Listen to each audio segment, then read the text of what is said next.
นกับคู่หูก็ลุยเมื่อกี้หลังจากเชื่อมไปเชื่อมมาไฟใหม่พี่น้องเอ้ยถ้ามันไม่อันกองนุ่นนี่คือสิบ่รอดเนาะเฮาเนาะ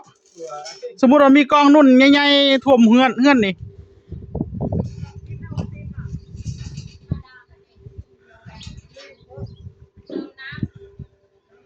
โชคดีที่มันเป็นหญ้าแห้งซื่อๆพี่น้องเอ้ยยังดับทันอยู่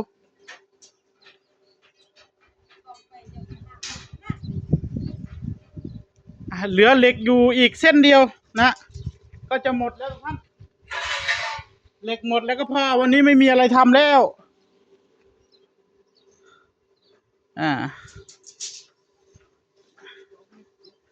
เหลือเหล็กอีกเส้นสุดท้ายนี่เหลือตัวนี้พี่น้องเอ้ยเส้นสุดท้ายสิเบิดแล้วเบิดเหล็กแล้วก็พอมื้อนี้ผมเอาเหล็กมา4 เส้นหมดเลยเดี๋ยวพรุ่งนี้ค่อยเอาเหล็กมาเพิ่มอีกนะเอาเหล็กมาทำ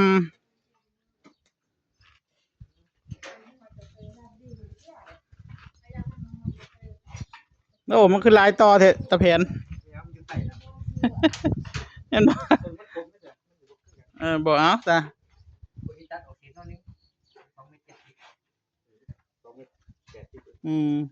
นี่เอาขึ้นโป๊กเทิงนี่มันจังตองไงอืม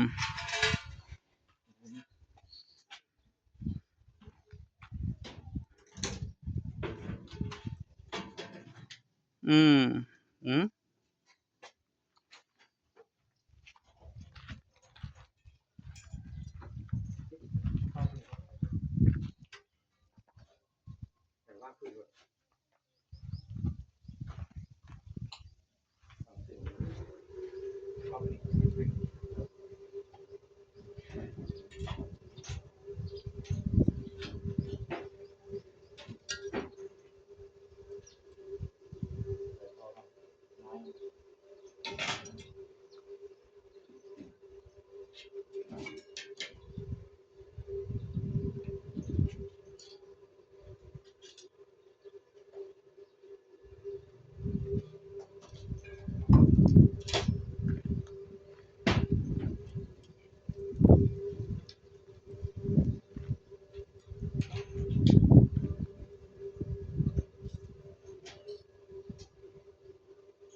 นิดทำไปนันทนิด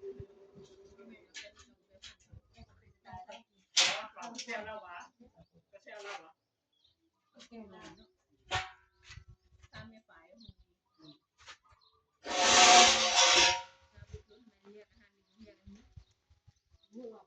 บักเกียโยนโจ้เนี่ยพูดเอาเงี้ยทำยังไงจะโอยโต๊ะคำว่าโต๊ะกีว่างกีนี่โต๊ะโจ๊กอาหารในตู้ดึงยังอันนี้ตัดทางใส่ได้หมดนี่บัดใส่ก็ยังว่าผมเพื่อนเนี่ยหน้าเสียเลยเสียนะสมองก็มาดีก็แล้วนี่ลูกบอกเรานี่หนูทำประบาพันใช่พันกว่าบาทเองแต่ก็แข็งมาจากอันนั้นโอ้นะต้องมีก้อนมานะฮะมานะสบายกระกองไหมพูดเกี่ยวมันนะพูดแล้วกองเยอะพูดลังปีใหม่ไม่ช่องเลยระบบต้องรู้ทำเพื่อทำก้อนนะไปก้อนมาจ่ายเงินหมดธรรมดาบุกี้จนนะวันละวงอะไรเดี๋ยวจีบจอยอยู่ดิเยอะเลยแต่ไปอยากอันที่พระเอาเดี๋ยวอันนี้ไม่อยากที่พระเอาพี่เอาพระที่เรา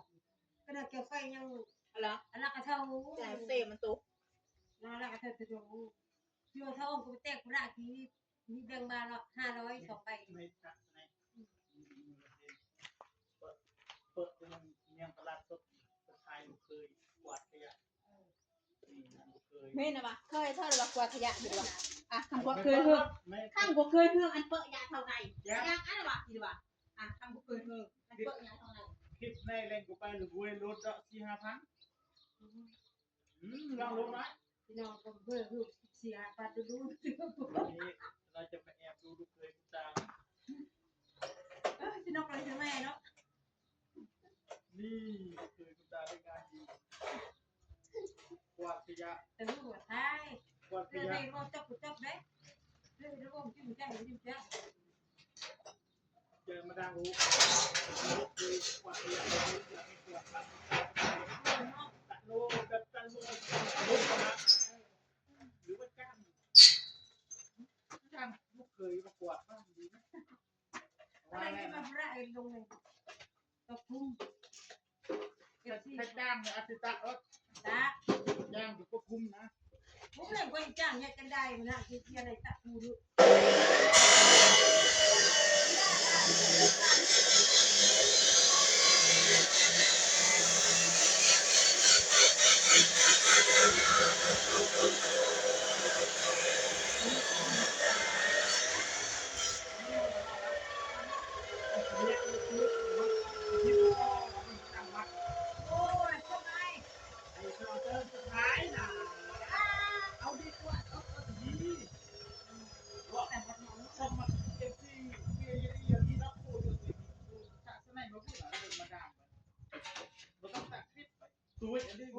ตาคิดถึงอะไรตัวจะได้ประวัติอันที่เป็นตั้ง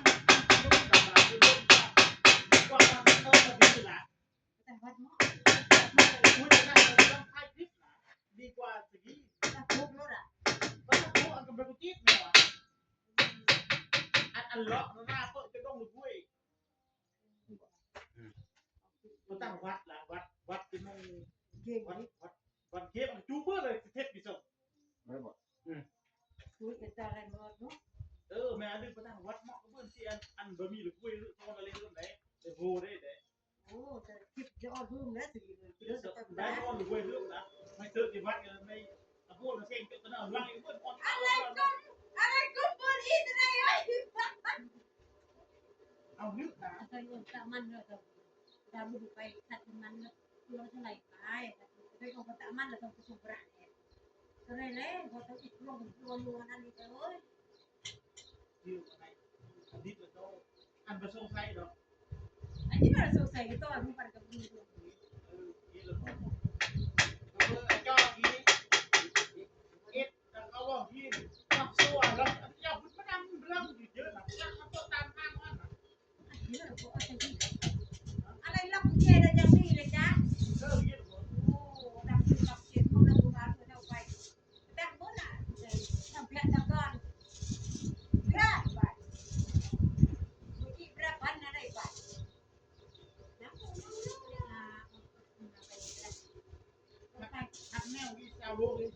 ลองลงโต๊ะไว้อันละบาทโต๊ะลงไว้ไม่ต้องดูกี่ตัว ว้าเฮ้ย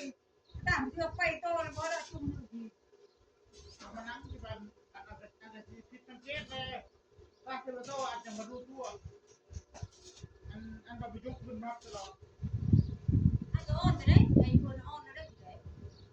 ต้องมีนั้นอ่อนแต่เจ้าเป็นหน้าสุกแม่ดอกเจ็บกับลูกเป็นลูกไปจัดของไปจัดวันที่เราตกไป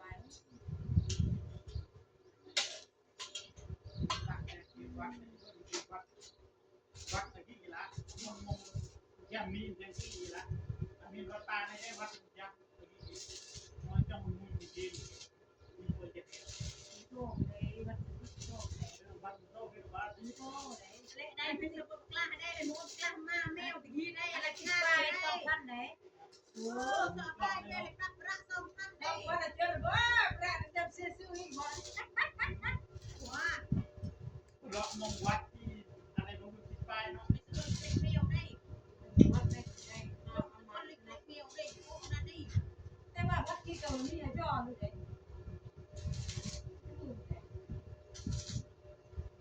นัดละมื้อบ่าย3ก็ได้บ่าย3กว่าสิได้ได้ นั่นน่ะคริสบายชาพอดีนะหมอบายชาพอดีเลยอันนี้พวก เด็กแผน ปัญญาอยู่มั่งคุยจะลงโทษอะไร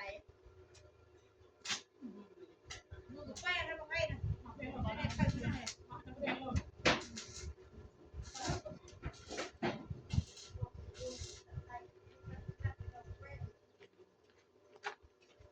แล้วอยู่ มาเมื่อนะดึกๆอันดึก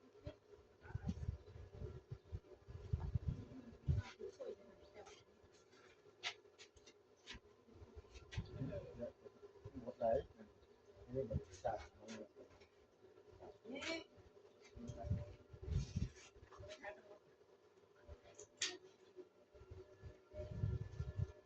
จะมาจับตัวรู้ประดาแล้วประดาแล้ว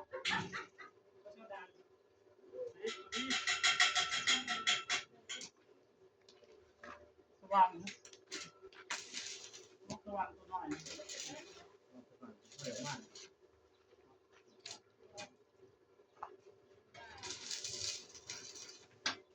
นี่ที่ตาเล่นนี่ที่จักรยานใส่ที่จักรยานนะน้องเอาไปฮะ เอาไ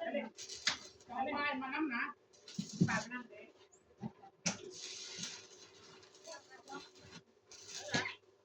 มันประดาจะ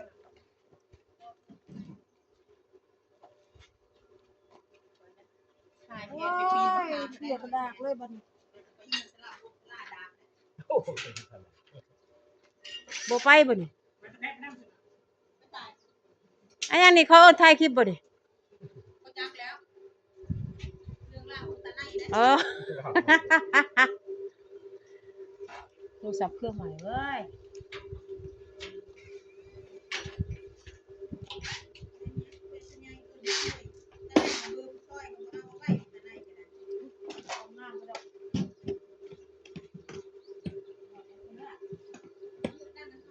เอาหนักไปเลย ปักไฟปักโมเสง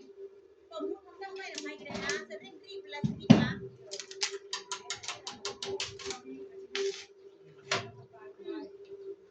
เมื่อยต้มเองดีคุณคุณว่าวันนี่เป็นยังจะลืมเมื่อยนะน้องน้องเมื่อยได้นะน้องมันเมื่อยได้แม่นะตำลังก็ได้ขอตื่นแต่ละมือนะตื่นตีนะตั้งมองเขาก้อนแล้วก็ซักผ้าแล้วก็ล้างห้องน้ำหัวแล้วก็หัวตื่นกับต้มเต็มกาแฟจะคล้องกินตื่นมากก็กินมาแล้วก็ควันข้างนอกพอหัวลูกมากอ่ะควันในห้องนอน